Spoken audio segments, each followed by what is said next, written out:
بسم اللہ الرحمن الرحیم۔ سامعین کرام، آپ سن رہے ہیں عمران سیریز کا اردو ناول گریٹ فالز، جس کے مصنف ہیں مظہر کلیم ایم اے، اور یہ اس سلسلے کی قسط نمبر 9 ہے۔ مجھے امید ہے آپ کو میری یہ کاوش پسند آ رہی ہوگی۔ آپ نے اگر ابھی تک میرا چینل کہانی گھر سبسکرائب نہیں کیا تو ابھی میرے چینل کو سبسکرائب کر کے بیل نوٹیفیکیشن آن کر لیجئے تاکہ آنے والی ہر نئی کہانی کی اطلاع بر وقت آپ تک پہنچ سکے۔ رابطہ ختم ہوتے ہی کرنل نیلسن نے بھی رسیور رکھ دیا۔ چلو اچھا ہوا، اب ہم کھل کر کام کر سکیں گے، کرنل نیلسن نے کہا۔ یس سر، لیکن کرنل گروس صاحب کو غلط رپورٹ دی گئی ہے کہ ہمارے آدمیوں نے ان کے آدمیوں پر حملہ کیا ہے، ورنہ ریچرڈ مجھے رپورٹ ضرور دیتا۔ ہو سکتا ہے کہ پاکیشیائی ایجنٹوں نے انہیں زخمی کیا ہو، جورڈی نے کہا۔ کچھ بھی ہوا ہے ٹھیک ہوا ہے، اب تم نے ہر صورت میں فورٹ ورتھ تک پاکیشیائی ایجنٹوں کے پہنچنے سے پہلے ان کا لازمی خاتمہ کرنا ہے۔ اب یہ بلیک سٹار کی عزت کا مسئلہ بن گیا ہے، کرنل نیلسن نے کہا۔ ایسا ہی ہوگا، آپ بے فکر رہیں، جورڈی نے کہا تو نیلسن نے اثبات میں سر ہلا دیا۔ عمران اپنے ساتھیوں سمیت پرنس جارج کی ایک رہائشی کالونی کی ایک کوٹھی میں موجود تھا۔ اس کوٹھی کا انتظام چیف کے کانڈا میں نمائندے ریمنڈ نے کیا تھا۔ عمران کے سامنے میز پر نقشہ موجود تھا۔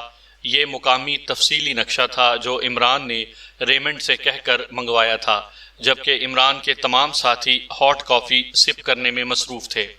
عمران صاحب، ہمیں شوق تو بہت ہوتا ہے کہ آپ کے ساتھ کسی مشن پر کام کریں، لیکن جب ہم آپ کے ساتھ آتے ہیں تو آپ ہمیں بور بہت کرتے ہیں، صدیقی نے کہا تو عمران سمیت سب ساتھیوں نے چونک کر صدیقی کو دیکھنا شروع کر دیا۔ تم آج بور ہو رہے ہو؟ ہم ہر بار بور ہوتے ہیں، جیسے لدے لدے ساتھ آتے ہیں ویسے ہی لدے ہوئے واپس چلے جاتے ہیں۔ عمران خود قوال بن جاتا ہے، جبکہ ہمیں اس نے اپنے پیچھے تالیاں بجانے والا بنا دیا ہوتا ہے۔ تنویر جو خاموش بیٹھا تھا یک لخت بول پڑا۔ اصل میں سارا قصور تمہارے اس نقاب پوش چیف کا ہے، وہ مجھے لیڈر بنا دیتا ہے اور ساتھ ہی دھمکی بھی دے دیتا ہے کہ اگر میری سروس کے کسی رکن کو خراش بھی آئی تو ذمہ دار تم ہوگے، اور مجھے تم سب کو خراش سے بچانے کے لیے خود دوڑنا پڑتا ہے۔ اب یہی دیکھو کہ ہم اس وقت پرنس جارج میں ہیں، اور پرنس جارج سے ہم نے فیری کے ذریعے ہوسٹن پہنچنا ہے تاکہ وہاں سے ڈیلاس پہنچ سکیں، لیکن ایک ایکریمین ایجنسی نے ہمارے خاتمے کا فول پروف پلان بنایا ہوا ہے کہ وہ کھلے سمندر میں فیری پر میزائل فائر کر کے اسے تباہ کر دیں گے۔ اس طرح چیف کی پوری سیکرٹ سروس اللہ کو پیاری ہو سکتی ہے، اور اگر انہیں بہت زیادہ رحم آ بھی گیا تو وہ میزائلوں کے بجائے بے ہوش کر دینے والی گیس فائر کر کے ہمیں علیحدہ کر کے ختم کر دیں۔ اب تم بتاؤ کہ ہمیں کیا کرنا چاہیے؟ کیا بینڈ باجا بجاتے ہوئے فیری میں سوار ہو جائیں؟ عمران نے کہا۔ وہ ہمیں پہچانیں گے کیسے؟ ہمارے میک اپ تو چیک نہیں ہو سکتے، اور ہم نے فلائٹ کے بعد اپنے میک اپ بھی تبدیل کر لیے ہیں، جولیا نے کہا۔ میرا قد و قامت، ہمارے گروپ کی مخصوص تعداد، مردوں اور خواتین کی تعداد، یہ سب عوامل بہرحال تربیت یافتہ افراد کو متوجہ کر سکتے ہیں، عمران نے جواب دیتے ہوئے کہا۔ عمران صاحب، یہاں سے روزانہ اندازاً کتنے سیاح فیری کے ذریعے ہوسٹن جاتے ہوں گے؟ صدیقی نے کہا۔ میں نے ریمنڈ سے پوچھا تھا، اس نے بتایا کہ روزانہ ایک چکر فیری لگاتی ہے ہوسٹن سے پرنس جارج اور رات کے وقت واپس پرنس جارج سے ہوسٹن، اور تعداد تقریباً 50-60 ضرور ہوتی ہے، جن میں زیادہ تعداد سیاحوں کی ہوتی ہے، عمران نے جواب دیتے ہوئے کہا۔ ہم پاور بوٹ کے ذریعے علیحدہ ہوسٹن نہیں جا سکتے؟ صدیقی نے کہا۔ نہیں، پاور بوٹ پرائیویٹ استعمال کے لیے ممنوع ہے، صرف سرکاری طور پر انہیں استعمال کیا جاتا ہے اور راستے کی باقاعدہ فضائی نگرانی ہوتی ہے، عمران نے جواب دیتے ہوئے کہا۔ معاملہ تو واقعی بے حد سیریس ہے عمران صاحب، آپ کیا پلاننگ بنا رہے ہیں؟ صدیقی نے کہا۔ میں خود قوالی کرنا اور تمہیں تالیاں بجانا سکھانے کے بارے میں سوچ رہا ہوں، عمران نے جواب دیتے ہوئے کہا تو سب بے اختیار ہنس پڑے، لیکن پھر اس سے پہلے کہ مزید کوئی بات ہوتی، فون کی گھنٹی بج اٹھی اور عمران نے ہاتھ بڑھا کر رسیور اٹھا لیا۔ یس، مائیکل بول رہا ہوں، عمران نے کہا۔ ریمنڈ بول رہا ہوں مسٹر مائیکل، میں آپ سے بالمشافہ بات کرنا چاہتا ہوں، اگر آپ اجازت دیں تو میں رہائش گاہ پر آ جاؤں؟ ریمنڈ نے کہا۔ اس میں اجازت کی کیا ضرورت ہے، آ جائیں، عمران نے کہا۔ تھینک یو سر، دوسری طرف سے کہا گیا۔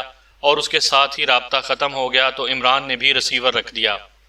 عمران صاحب آپ سنجیدہ ہو کر بتائیں کہ آپ کیا سوچ رہے تھے؟ صدیقی نے کہا۔ میں ہوسٹن یا ڈیلاس کا کوئی اور راستہ تلاش کرنے کے لیے سوچ رہا تھا، لیکن کچھ واضح طور پر مجھ سمجھ میں نہیں آیا۔ ایک راستہ ہے تو صحیح، لیکن اس کو نقشے میں خطرناک لکھا گیا ہے۔ اب خطرناک سے نقشہ بنانے والوں کا مطلب کیا ہے؟ اس کا علم شاید ریمنڈ کو ہو۔ اس کے علاوہ اور کوئی راستہ نہیں، عمران نے کہا۔ یہاں سے ہیلی کاپٹر سروس تو ہوگی، وہاں سے ہیلی کاپٹر چارٹرڈ کرا لیں، چوہان نے کہا۔ نہیں، سوائے اس فیری سروس کے اور کوئی ذریعہ نہیں ہے آمد و رفت کا، عمران نے جواب دیا، اور پھر اسی طرح باتوں کے دوران کال بیل کی آواز سنائی دی تو صفدر اٹھ کر کمرے سے باہر چلا گیا۔ تھوڑی دیر بعد وہ ریمنڈ سمیت واپس آ گیا۔ ریمنڈ نے سب کو سلام کیا اور پھر عمران کے سامنے والی موجود خالی کرسی پر بیٹھ گیا۔ ہاں، اب بتاؤ کیا بات ہے جو تم فون پر نہیں کر سکتے تھے؟ عمران نے کہا۔ عمران صاحب، مجھے حتمی اطلاع ملی ہے کہ فیری پر راستے میں میزائلوں سے حملہ کیا جائے گا اور فیری کو مکمل طور پر تباہ کر دیا جائے گا، ریمنڈ نے کہا۔ کس سے اطلاع ملی ہے تمہیں؟ عمران نے سنجیدہ لہجے میں کہا۔ آپ کی نگرانی کرنے والے 2 افراد جو دوسرے 4 افراد سے علیحدہ تھے، وہ آپ کو تلاش کرتے ہوئے اس کالونی میں پہنچ گئے تو ہم نے انہیں گھیر لیا اور بے ہوش کر کے اپنے اڈے پر لے گئے۔ بے ہوش کرنے کی کارروائی میں وہ خاصے زخمی ہو گئے۔ ہم انہیں ہلاک نہ کرنا چاہتے تھے کیونکہ یہاں کی پولیس ایسے معاملات میں بے حد سخت ہے، اس لیے ہم نے میک اپ کر کے انہیں ہوش دلایا اور پھر ان سے پوچھ گچھ کی تو پتہ چلا کہ ان کا تعلق ایکریمین ایجنسی ریڈ سرکل سے ہے اور انہیں معلوم ہے کہ آپ سب یہاں پرنس جارج سے فیری کے ذریعے ہوسٹن جائیں گے، اور انہوں نے فیری پر سمندر کے اندر میزائل مار کر اسے مکمل طور پر تباہ کر دینا ہے۔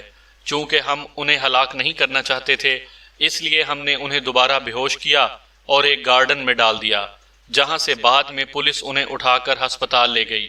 ہمارے آدمی ان کی نگرانی کر رہے تھے۔ انہوں نے ہوش میں آنے کے بعد پولیس کو بتایا کہ اچانک ان پر حملہ کیا گیا اور پھر انہیں یہاں ہسپتال میں ہوش آیا۔ البتہ ان میں سے ایک نے خصوصی ساخت کے ٹرانسمیٹر سے کسی لارسن کو کال کی اور اسے بتایا کہ وہ دونوں شدید زخمی ہیں اور انہیں بلیک سٹار کے آدمیوں نے زخمی کیا ہے، تو لارسن نے کہا کہ وہ واپس آ جائیں۔ فیری پر حملے کا پلان فائنل ہو چکا ہے، اس لیے وہاں ان کے رہنے اور نگرانی کرنے کی ضرورت نہیں۔ اس لیے میں آپ کو یہ بتانا چاہتا تھا کہ آپ ہوسٹن نہ جائیں، یہ لوگ آپ کو ختم کر دیں گے، ریمنڈ نے کہا۔ تمہارا مطلب ہے کہ ہم ان سے خوفزدہ ہو کر واپس چلے جائیں؟ عمران نے مسکراتے ہوئے کہا۔ میں خوف کی بات نہیں کر رہا، میں کہہ رہا ہوں کہ آپ خوامخواہ جانتے بوجھتے موت کے منہ میں نہ جائیں، ریمنڈ نے گھما پھرا کر بات کرتے ہوئے کہا۔ تم نے یہ بات چیف سے تو نہیں کہہ دی؟ عمران نے کہا۔ نہیں، کیوں؟ ریمنڈ نے چونک کر پوچھا۔ تمہارے ڈیتھ آرڈر جاری ہو جاتے۔ چیف کی ڈکشنری میں ایسے الفاظ موجود نہیں ہیں جو تم بول رہے ہو، خوف، موت، واپسی وغیرہ وغیرہ، عمران نے کہا۔ آئی ایم سوری، میں اپنے الفاظ واپس لیتا ہوں، ریمنڈ نے جھرجھری لیتے ہوئے کہا۔ سنو، ہمیں پہلے سے معلوم ہے کہ ایکریمین ایجنسیوں کا یہ پلان ہے۔ تمہارا فون جب آیا تھا ہم اسی پر بات کر رہے تھے۔ ہم اگر اس راستے سے ہوسٹن جانے کے بجائے کارپ جزیرے کے راستے دریائے کامیری پہنچ جائیں تو وہاں سے گریٹ فالز آسانی سے پہنچ سکتے ہیں، لیکن نقشے میں اس راستے کو انتہائی خطرناک بتایا گیا ہے۔ ایسا کیوں لکھا گیا ہے؟ اور اس راستے میں ایسی کیا بات ہے کہ خصوصی طور پر اس کے خطرناک ہونے کی نشاندہی کی گئی ہے؟ عمران نے کہا۔ یہ تمام راستہ نرسلوں کا جنگل ہے جسے کراس کرنا سوائے بند بوٹ کے تقریباً ناممکن ہے، اور یہ چھوٹا سا ٹاپو نما جزیرہ کارپ پر ایک بحری سمگلر اور گینگسٹر کنگ اور اس کے آدمیوں کے قبضے میں ہے۔ اس کے پاس ایک نہیں بلکہ کئی بند بوٹس ہیں۔ بند بوٹس آپ سمجھتے ہیں نا؟ ریمنڈ نے کہا۔ ہاں، جو سائیڈوں اور اوپر سے بند ہوتا ہے، سامنے صرف شیشہ ہوتا ہے جس میں دیکھ کر اسے آگے بڑھایا یا موڑا جا سکتا ہے۔ ایسی بوٹس وہاں استعمال کی جاتی ہیں جہاں سمندر میں خطرناک نرسل موجود ہوں، عمران نے کہا۔ یس سر، اس راستے کو نرسلوں اور کنگ کی وجہ سے انتہائی خطرناک سمجھا جاتا ہے۔ اگر کوئی نرسلوں سے بچ جائے تو کنگ اور اس کے آدمیوں سے نہیں بچ سکتا، ریمنڈ نے جواب دیا۔ یہ راستہ کانڈا کی حدود میں آتا ہے۔ کیا کانڈا کی فوج اور پولیس اس راستے کو کلیئر نہیں کر سکتی تاکہ سیاح اس راستے کی بھی سیر کر سکیں؟ عمران نے کہا۔ کئی بار ایسا کیا گیا ہے، ان نرسلوں کو بڑی بڑی مشینوں کے ذریعے کتر دیا گیا، لیکن یہ انتہائی تیزی سے بڑھتے ہیں اور زیادہ سے زیادہ 1 ماہ بعد پھر ان کا جنگل نمودار ہو جاتا ہے، اور اس علاقے کے ان نرسلوں کی سائیڈیں اس قدر تیز ہوتی ہیں جیسے تیز دھار خنجر ہوں۔ پہلے کنگ کے پاس لکڑی کی بند بوٹس تھیں، لیکن پھر یہ ان نرسلوں کی وجہ سے کٹنے لگیں، تو اس نے اب ایسے شیشے کی بند بوٹس تیار کروائی ہیں جن پر نرسل اثر نہیں کر سکتی اور اندر سے باہر دیکھا جا سکتا ہے، باہر سے اندر نہیں۔ ان بوٹس کے نیچے نرسل کاٹنے کے لیے خصوصی آلے لگے ہوتے ہیں۔ کنگ اور اس کے آدمیوں کے پاس 10-12 بوٹس ہیں، ان کی مدد سے وہ اسلحہ سمگل کر کے اسے کانڈا اور ایکریمیا میں مخصوص جگہوں پر سپلائی کرتا ہے۔ ریمنڈ نے جواب دیتے ہوئے کہا، کیا کانڈا حکام ان بوٹس اور کنگ کے خلاف کوئی کارروائی نہیں کر سکتے؟ عمران نے کہا، اعلیٰ حکام کارروائی کرتے ہیں، لیکن نیچے کے لوگ اس سے بھاری معاوضہ لیتے ہیں اور وہ اسے پیشگی اطلاع دے دیتے ہیں، اور وہ سمندر میں چھپ جاتا ہے یا اسلحہ غائب کر دیا جاتا ہے۔ ریمنڈ نے کہا، کیا ہمیں کوئی پاور بوٹ مل سکتی ہے جس کی مدد سے ہم اس راستے کو کراس کرتے ہوئے گریٹ فالز پہنچ سکیں؟ عمران نے کہا، مل تو سکتی ہے، لیکن کھلی بوٹ ملے گی، بند بوٹ تو نہیں مل سکتی، اور کھلی بوٹ نرسلوں کے اس جنگل سے گزر نہیں سکتی۔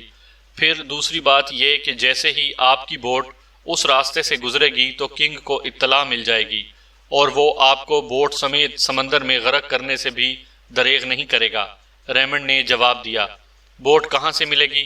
نئی ہونی چاہیے، نئی کا مطلب ہے کہ ہم اسے آسانی سے چلا سکیں۔ عمران نے کہا، یہاں ایک کمپنی ہے جو بوٹس کی مرمت بھی کرتی ہے اور نئی اور پرانی بوٹس کی خرید و فروخت کا کام بھی کرتی ہے۔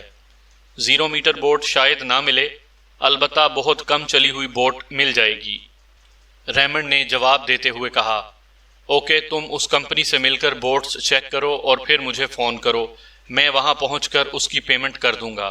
اس کے بعد اسے کراس گارڈ پر پہنچا دیا جائے تو ہم وہاں سے اس پر سوار ہو کر کارپ وے پر آگے بڑھ جائیں گے، لیکن کسی کو اس کی کانوں کان خبر نہ ہو۔ عمران نے کہا، ایسا ہی ہوگا، لیکن میری ایک بار پھر درخواست ہے کہ یہ راستہ انتہائی خطرناک ہے، نرسلوں کے علاوہ کنگ اور اس کے آدمی بھی آپ کے لیے مسئلہ بن سکتے ہیں۔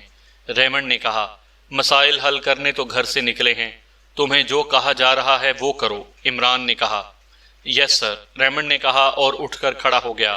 صفدر بھی اٹھا اور ریمنڈ کے ساتھ کمرے سے باہر چلا گیا۔ لارسن اپنے آفس میں بیٹھا بڑی بے چینی سے بار بار سائیڈ پر پڑے ہوئے سرخ رنگ کے فون کی طرف دیکھ رہا تھا، جیسے کال نہ آنے کا ذمہ دار وہ فون سیٹ کو سمجھ رہا ہو۔ پھر اچانک فون کی گھنٹی بج اٹھی تو اس نے جھپٹ کر ریسیور اٹھا لیا۔ یس، لارسن بول رہا ہوں، لارسن نے تیز لہجے میں کہا۔ فشر بول رہا ہوں باس، پرنس جارج سے، ایک مردانہ آواز سنائی دی، لہجہ بے حد مودبانہ تھا۔ کیا رپورٹ ہے پاک ایشیائی ایجنٹوں کے بارے میں؟ لارسن نے کہا، باس، میں نے یہاں ایک آدمی کو چیک کر لیا ہے جس کا نام ریمنڈ ہے۔ یہ ریمنڈ کانڈا میں پاک ایشیا سیکرٹ سروس کا فورن ایجنٹ ہے، اور اس ریمنڈ نے ہی پاک ایشیائی ایجنٹوں کو اسپیشل گیٹ سے باہر نکالا تھا۔ دوسری طرف سے کہا گیا تو لارسن بے اختیار اچھل پڑا۔ کیسے معلوم ہوا یہ سب؟ لارسن نے پوچھا۔ باس، یہاں رہائش گاہیں سیاحوں کو دینے والی صرف 3 پارٹیاں ہیں۔ میں نے جب ان تینوں کو بھاری معاوضہ دے کر ان سے معلومات حاصل کیں تو پتہ چلا کہ ان میں سے ایک پارٹی نے ان دنوں ایک رہائش گاہ دی ہے، اور اس رہائش گاہ کے علاوہ اور کوئی رہائش گاہ نہیں دی گئی، اور یہ رہائش گاہ ریمنڈ نامی کسی آدمی نے بک کرائی ہے۔ ریمنڈ نے اپنا پتہ ایک ایسے فلیٹ کا دیا ہے جہاں ایک لڑکی رہتی ہے جو پرنس جارج ایئرپورٹ پر کام کرتی ہے۔ اس لڑکی کا نام مرجینا ہے۔ یہ ریمنڈ اس مرجینا کا دوست ہے اور اس کے فلیٹ میں رہتا ہے، لیکن مرجینا بے حد لالچی لڑکی ہے۔ جب میں نے اسے بڑی مالیت کے کافی سارے کرنسی نوٹ دینے کا وعدہ کیا تو اس نے کھل کر سب کچھ بتا دیا۔ فشر نے مسلسل بولتے ہوئے کہا، کیا بتایا ہے اس نے؟ تفصیل بتاؤ۔ لارسن نے کہا، باس، مرجینا نے بتایا ہے کہ ریمنڈ پاک ایشیا سیکرٹ سروس کا کانڈا میں فورن ایجنٹ ہے اور کانڈا کے دارالحکومت میں مستقل رہتا ہے، لیکن یہاں بھی آتا جاتا رہتا ہے، اور مرجینا سے اس کی کافی عرصے سے ایسی دوستی ہے کہ ریمنڈ مرجینا سے کوئی بات نہیں چھپاتا۔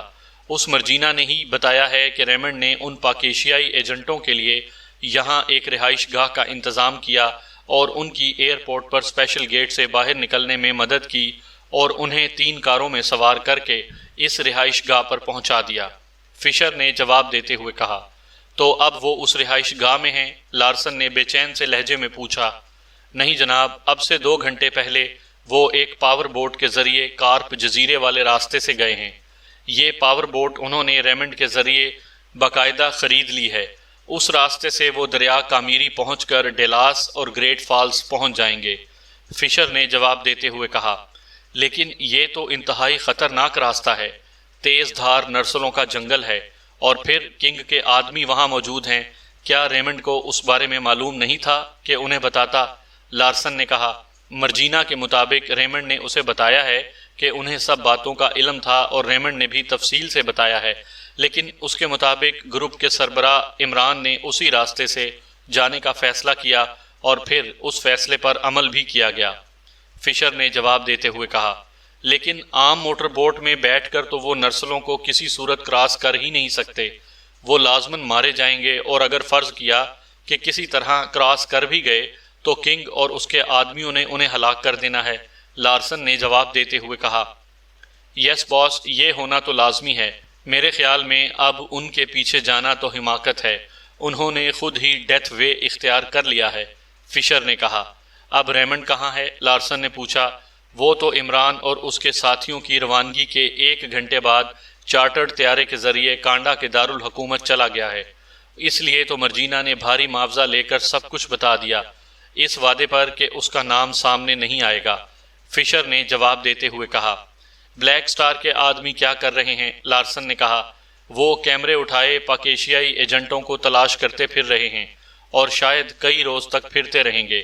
فشر نے جواب دیا تو لارسن بے اختیار کھل کھلا کر ہنس پڑا۔ اوکے، تم واپس آ جاؤ، ان دونوں زخمیوں کو بھی ساتھ لے آنا، لارسن نے کہا، اور اس کے ساتھ ہی اس نے کریڈل دبایا، اور پھر ٹون آنے پر اس نے تیزی سے نمبر پریس کرنے شروع کر دیے۔ گاشیم کلب۔ رابطہ ہوتے ہی ایک نسوانی آواز سنائی دی، لوزارٹ سے بات کراؤ، میں لارسن بول رہا ہوں، ولنگٹن سے۔ لارسن نے کہا، ہولڈ کریں، دوسری طرف سے کہا گیا، ہیلو، لوزارٹ بول رہا ہوں۔ چند لمحوں کی خاموشی کے بعد ایک مردانہ آواز سنائی دی، لارسن بول رہا ہوں۔ لارسن نے کہا، او آپ حکم فرمائیں۔ دوسری طرف سے اس بار قدرے مودبانہ لہجے میں کہا گیا، کنگ کاؤنٹ آج کل کہاں ہے؟ لارسن نے پوچھا، وہیں کارپ آئی لینڈ پر۔ آپ کیوں پوچھ رہے ہیں؟ لوزارٹ نے قدرے تشویش بھرے لہجے میں کہا، میں اس کے ذمے ایک کام لگانا چاہتا ہوں۔ ایکریمیا کے دشمن ایجنٹ کارپ آئی لینڈ والے راستے سے ڈیلاس پہنچنا چاہتے ہیں، اور میں نے کنگ سے ان کے حتمی خاتمے کی بات کرنی ہے۔ لارسن نے کہا، کیا وہ بند بوٹ میں جا رہے ہیں؟ لوزارٹ نے پوچھا۔ نہیں، اوپن میں، لارسن نے جواب دیا۔ پھر تو وہ ویسے ہی ہلاک ہو جائیں گے، اور کنگ کے اس راستے پر نگرانی کا سسٹم موجود ہے، آپ نہ بھی کہیں تب بھی وہ ان کا خاتمہ کر دے گا۔ لوزارٹ نے جواب دیتے ہوئے کہا، نہیں، وہ خطرناک ایجنٹ ہیں، نہ صرف مجھے کنگ کو کہنا پڑے گا بلکہ خود بھی وہاں جانا پڑے گا، بہرحال اس کا نمبر دو۔ لارسن نے کہا، یس سر، نوٹ کریں، لوزارٹ نے کہا، اور اس کے ساتھ ہی اس نے نمبر بتا دیا۔ اوکے، لارسن نے کہا، اور کریڈل دبا کر اس نے دوبارہ ٹون آنے پر تیزی سے نمبر پریس کرنے شروع کر دیے۔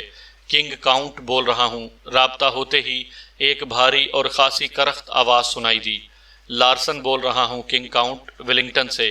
لارسن نے قدرے تحکمانہ لہجے میں کہا، او آپ فرمائیے، کیسے کال کی ہے؟ میرے لیے کوئی کام ہے؟ کنگ نے اس بار خاصے نرم لہجے میں کہا، کیونکہ لارسن نہ صرف اس کا دوست تھا بلکہ کارپ آئی لینڈ پر اور روٹ پر قبضے کے پیچھے بھی لارسن کی سرکاری حیثیت تھی۔ اس لیے کنگ جیسا آدمی جو اپنے مقابل کسی انسان کو سرے سے انسان ہی نہ سمجھتا تھا، لارسن کے سامنے وہ ایسے بولتا تھا جیسے وہ لارسن کی بے حد عزت کرتا ہو۔ تمہیں اطلاع تو مل گئی ہوگی کہ ایک اوپن بوٹ میں 10 افراد سوار ہیں، کارپ آئی لینڈ وے پر سفر کر رہی ہے۔ لارسن نے کہا، مجھے تو اطلاع نہیں ملی، ویسے مل بھی جاتی تو تب بھی مجھے کچھ کرنے کی ضرورت نہیں، اوپن بوٹ کی وجہ سے نرسل ہی ان کی ہلاکت کے لیے کافی ہیں۔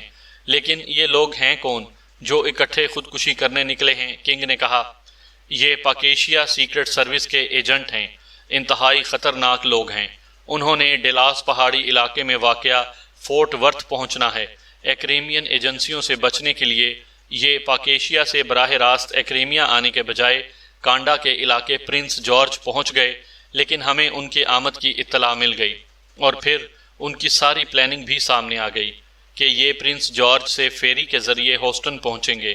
ریڈ سرکل نے پلان بنایا کہ ان کی فیری کو میزائلوں سے اڑا دیا جائے گا، لیکن اب اطلاع ملی ہے کہ وہ فیری کے ذریعے ہوسٹن جانے کے بجائے موٹر بوٹ کے ذریعے کارپ آئی لینڈ وے کے ذریعے ڈلاس پہنچنا چاہتے ہیں۔ لارسن نے تفصیل بیان کرتے ہوئے کہا، آپ بتائیں آپ کیا چاہتے ہیں؟ کنگ کاؤنٹ نے کہا، مجھے ان کی لاشیں چاہیے، ایسی لاشیں کہ ان کے چہرے پہچانے جا سکیں تاکہ ہم ان کی نمائش کر سکیں۔ وہ دنیا کے خطرناک ترین ایجنٹ ہیں، ان کی موت سب کے لیے خوشخبری ہوگی، لارسن نے جواب دیتے ہوئے کہا۔ پھر تو ہمیں انہیں نرسلوں سے پہلے بے ہوش کر کے کارپ آئی لینڈ لانا ہوگا، پھر ان کا خاتمہ کرنا ہوگا، ورنہ وہ لوگ نرسلوں سے ٹکرانے کے بعد صحیح سلامت نہ رہیں گے، نہ ان کے جسم سلامت رہیں گے اور نہ ہی ان کے چہرے۔ کنگ نے کہا، میں نے تمہیں اطلاع دے دی ہے، اب کام تم نے کرنا ہے، اس سے تمہیں بہت سے فائدے ہوں گے۔ اعلیٰ حکام تمہیں اس سے بھی زیادہ چھوٹ دے سکتے ہیں جتنی اب تمہیں حاصل ہے، لارسن نے کہا۔ آپ بے فکر رہیں، یہ ہمارے لیے بڑا معمولی سا کام ہے، وہ چاہے جتنے بھی خطرناک ہوں اس راستے پر بے بس اور مجبور ہو کر رہ جائیں گے۔ کنگ نے کہا، اگر تم کہو تو میں کارپ آ جاؤں یا تم خود یہ سارا کام کر لو گے؟ لارسن نے کہا، آپ ویسے آنا چاہیں تو لاکھ مرتبہ آئیں، لیکن اس کام کے لیے آپ کو آنے کی ضرورت نہیں، ان کی لاشیں آپ تک پہنچ جائیں گی، یہ میرا وعدہ ہے، اور آپ جانتے ہیں کہ کنگ وعدہ کر لے تو پھر چاہے دنیا بدل جائے کنگ اپنا وعدہ پورا کرتا ہے۔ کنگ نے کہا، اوکے، مجھے فوری اطلاع دے دینا، یہ ہمارے لیے بے حد اہم ہے۔ اور ہاں سنو، بلیک سٹار بھی ان کے خلاف کام کر رہی ہے اور وہ لوگ چاہتے ہیں کہ اس کا کریڈٹ انہیں مل جائے۔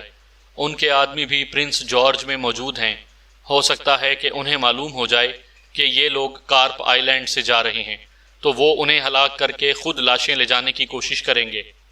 وہ کچھ بھی کر سکتے ہیں، اس لیے تم نے ان سے بھی محتاط رہنا ہے، کیونکہ وہ بھی تربیت یافتہ سرکاری لوگ ہیں، لارسن نے کہا۔ آپ بے فکر رہیں، میرے دل میں صرف آپ کی قدر ہے، کیونکہ آپ نے مجھ پر اس وقت مہربانی کی تھی جب میں کچھ نہیں تھا۔ باقی میں بلیک سٹار یا اس کے سپر ایجنٹ جوڈی کو کوئی اہمیت نہیں دیتا۔ کنگ نے کہا، میرا نمبر نوٹ کر لو، تم نے مجھے ساتھ ساتھ اطلاع دیتے رہنا ہے، لارسن نے کہا۔ ایسا نمبر دیں جس پر ہر وقت یقینی بات ہو سکے، کنگ نے کہا۔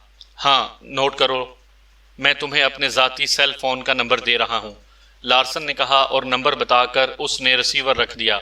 پھر چند لمحے سوچنے کے بعد اس نے ایک بار پھر ریسیور اٹھایا اور نمبر پریس کرنے شروع کر دیے۔ یس، کرنل گروز، ہیڈ کوارٹر۔ رابطہ ہوتے ہی ایک نسوانی آواز سنائی دی۔ لارسن بول رہا ہوں، چیف سے بات کراؤ، لارسن نے کہا۔ ہولڈ کریں باس، دوسری طرف سے کہا گیا۔ ہیلو، کرنل گروز بول رہا ہوں۔ چند لمحوں کی خاموشی کے بعد کرنل گروز کی بھاری آواز سنائی دی۔ لارسن بول رہا ہوں چیف، لارسن نے مؤدبانہ لہجے میں کہا۔ یس، کوئی خاص بات؟ کرنل گروز نے کہا۔ چیف، میں نے بلیک سٹار کے مقابلے میں ریڈ سرکل کی کامیابی کا تمام کام مکمل کر لیا ہے۔ عمران اور اس کے ساتھیوں کی لاشیں بھی ہمارے ذریعے حکومت تک پہنچیں گی اور بلیک سٹار منہ دیکھتی رہ جائے گی، لارسن نے بڑے پرجوش لہجے میں کہا۔ وہ کیسے؟ کیا تفصیل ہے؟ کرنل گروز نے اشتیاق بھرے لہجے میں کہا تو لارسن نے پرنس جارج سے فشر کی رپورٹ ملنے کے بعد کنگ سے ہونے والی بات چیت تفصیل سے دہرا دی۔ لیکن کیا اس عمران کو ان بحری نرسلوں کے بارے میں علم نہیں ہے جو وہ وہاں سے اوپن بورڈ سے گزرنا چاہتا ہے؟ کرنل گروز نے کہا۔ معلوم ہوگا، لیکن جب کسی کی شامت آتی ہے تو اس کی عقل ماری جاتی ہے چیف، لارسن نے کہا۔ ہاں، تم درست کہہ رہے ہو، اگر ایسا ہو جائے تو نہ صرف ریڈ سرکل کا گراف بے حد بلند ہو جائے گا بلکہ ہم کرنل نیلسن اور جوڈی کو ہمیشہ کے لیے جھکا دیں گے، کرنل گروز نے خوش ہوتے ہوئے کہا۔ آپ بے فکر رہیں، ایسا ہی ہوگا، لارسن نے بڑے با اعتماد لہجے میں کہا۔ مجھے فوری رپورٹ دینا، مجھے شدت سے انتظار رہے گا، کرنل گروز نے کہا۔ یس چیف، لارسن نے کہا، اور پھر دوسری طرف سے رابطہ ختم ہونے پر اس نے بھی ریسیور رکھ دیا۔ اب اس کے چہرے پر فتح اور کامیابی کی چمک نمایاں تھی، کیونکہ اسے اس راستے کے بارے میں بخوبی علم تھا۔ کارپ آئی لینڈ ٹاپو نما چھوٹا سا جزیرہ تھا۔ اس جزیرے پر انڈر گراؤنڈ بڑے بڑے اسلحے کے سٹور تھے، جبکہ ایک طرف ایک بڑی اور 2 منزلہ عمارت بنی ہوئی تھی جس پر کنگ کا مخصوص جھنڈا لہرا رہا تھا۔ یہ جزیرہ کنگ کاؤنٹ نے حکومت سے 99 سال کی لیز پر لیا ہوا تھا، اور اس کام میں اس کی مدد لوزارٹ کے ذریعے لارسن اور اس کے باس نے کی تھی۔ اس لیے کنگ لارسن اور اس کے باس کا بے حد احترام کرتا تھا، کیونکہ ان کی وجہ سے وہ اب ایک لحاظ سے جزیرے کا مالک تھا۔ کنگ لمبے قد اور دیوں جیسے جسم کا بھی مالک تھا۔ وہ بڑے اور حساس اسلحے کے بین الاقوامی سمگلنگ ریکٹ کا ایک بڑا تھا۔ اس جزیرے تک پہنچنا کسی اور کے لیے بحری راستے سے تقریباً ناممکن تھا، کیونکہ جزیرے کے دونوں اطراف بحری نرسلوں کا جنگل سا تھا۔ کنگ خود تو ہیلی کاپٹر کے ذریعے آتا جاتا تھا، البتہ اس کے آدمی بند بوٹس کے ذریعے آتے جاتے تھے۔ کنگ اس وقت اس عمارت کے ایک بڑے سے کمرے میں، جسے سب کنگ آفس کہتے تھے، ایک بڑی سی اور خصوصی ساخت کی اونچی پشت کی کرسی پر اکڑے ہوئے انداز میں بیٹھا تھا۔ اس نے ڈارک براؤن رنگ کا لباس پہنا ہوا تھا۔ اس کی بڑی بڑی آنکھوں میں تیز سرخی موجود تھی۔ چہرہ بڑا اور خاصا روبدار تھا۔ بڑی بڑی مونچھیں کبوتر کے پروں کی طرح ہوا میں اٹھی ہوئی تھیں۔ سر پر بالوں کا ایک ٹوکرا سا تھا۔ اس کو دیکھ کر عام آدمی واقعی ڈر جاتا تھا۔ کمرے میں 2 آدمی ہاتھوں میں مشین گنیں پکڑے اس کی کرسی کے پیچھے مؤدبانہ انداز میں کھڑے تھے، جبکہ کنگ کی نظریں سامنے بند دروازے پر لگی ہوئی تھیں۔ اس کا انداز ایسا تھا جیسے اسے کسی کے آنے کا شدت سے انتظار ہو۔ پھر جب تھوڑی دیر بعد دروازہ کھلا اور ایک لمبے قد اور قدرے بھاری جسم کا آدمی اندر داخل ہوا تو کنگ کے چہرے پر قدرے اطمینان کے تاثرات نمایاں ہو گئے۔ آنے والے نے قریب آ کر بڑے مؤدبانہ انداز میں سلام کیا۔ بیٹھو ہنری، کنگ نے بھاری لہجے میں کہا۔ تھینک یو باس، ہنری نے کہا اور سامنے پڑی ہوئی کرسیوں میں سے ایک کرسی پر بیٹھ گیا۔ پاکیشیا کے چند نان سینس ایجنٹ ایک اوپن بوٹ میں سوار ہو کر کراس گارڈ سے کامیری دریا جا رہے ہیں تاکہ وہاں سے ڈیلاس پہنچ سکیں، کنگ نے بھاری لہجے میں کہا۔ ایسے لوگ تو واقعی نان سینس ہی ہو سکتے ہیں۔ اوپن بوٹ میں وہ نرسلوں سے کیسے گزریں گے؟ ان کے جسم تو سینکڑوں ٹکڑوں میں تبدیل ہو جائیں گے، ہنری نے حیرت بھرے لہجے میں کہا۔ لیکن ہم نے انہیں بچانا ہے، کنگ نے کہا تو ہنری بے اختیار اچھل پڑا۔ بچانا ہے یا ہلاک کرنا ہے باس؟ ہنری نے حیران ہو کر کہا۔ پہلے بچانا ہے پھر ہلاک کرنا ہے، کنگ نے قدرے مسکراتے ہوئے کہا۔ وہ شاید ہنری کی حیرت سے محفوظ ہو رہا تھا۔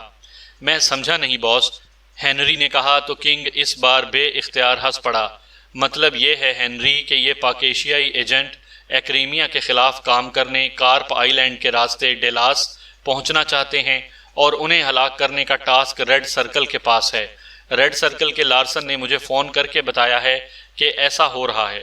میں نے انہیں یہ کہا تھا کہ اوپن بوٹ میں سفر کرتے ہوئے وہ خود ہی ہلاک ہو جائیں گے، ہمیں کچھ کرنے کی ضرورت ہی نہیں، لیکن انہوں نے کہا کہ اس طرح ان لوگوں کے چہرے مسخ ہو جائیں گے اور کسی نے یقین نہیں کرنا کہ یہ وہی خطرناک ایجنٹ ہیں۔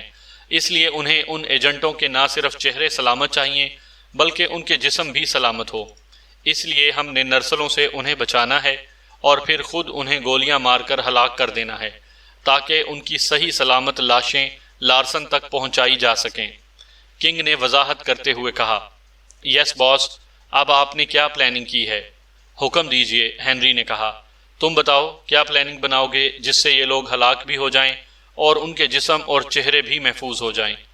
کنگ نے کہا، گن شپ ہیلی کاپٹر منگوا لیں اور نرسلوں سے پہلے ان کی اوپن بوٹ پر فائرنگ کھول دیں۔ یہ ہلاک ہو جائیں تو بند بوٹ کے ذریعے انہیں وہاں سے اٹھوا کر یہاں منگوا لیں اور پھر انہیں بڑے ہیلی کاپٹر پر جناب لارسن کو بھجوا دیں، ہنری نے جواب دیتے ہوئے کہا۔